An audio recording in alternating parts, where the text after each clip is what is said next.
കാസർഗോഡ് ജില്ലയിലെ LP. School വിദ്യാർത്ഥികൾക്കായി തയ്യാറാക്കിയ ഫ്രീഡം ക്വിസ് ചോദ്യങ്ങളിൽ വി.ഡി. സവർക്കറെ പുകഴ്ത്തുന്ന ചോദ്യത്തിൽ ഉത്തരവാദികൾക്കെതിരെ കർശന നടപടി സ്വീകരിക്കുമെന്ന് പൊതുവിദ്യാഭ്യാസ വകുപ്പ് മന്ത്രി അഡ്വക്കേറ്റ് എൻ ശംസുദ്ദീൻ.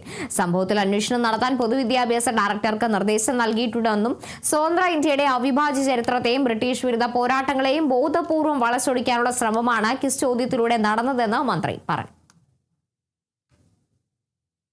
അത് സംസ്ഥാന വിദ്യാഭ്യാസ വകുപ്പ് നടത്തുന്ന പരിപാടിയെ അല്ലെന്ന് ഇത് പ്രാദേശികമായ അവിടെ സ്വാതന്ത്ര്യ ദിനവുമായി ബന്ധപ്പെട്ട് നടത്തിയ ഒരു ക്വിസ് പ്രോഗ്രാമാണ്.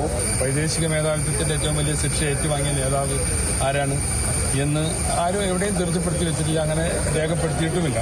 എന്നിട്ട് അതിന് ഇത്തരത്തിലൊരു ഉത്തരം ബ്രാക്കറ്റിൽ കൊടുക്കുന്നു, അതാണ് ശരി ഉത്തരം എന്ന് പറയുന്നു. ഇതൊക്കെ വളരെ ബോധപൂർവമായി ചരിത്രത്തെ വളച്ചൊടിക്കുക.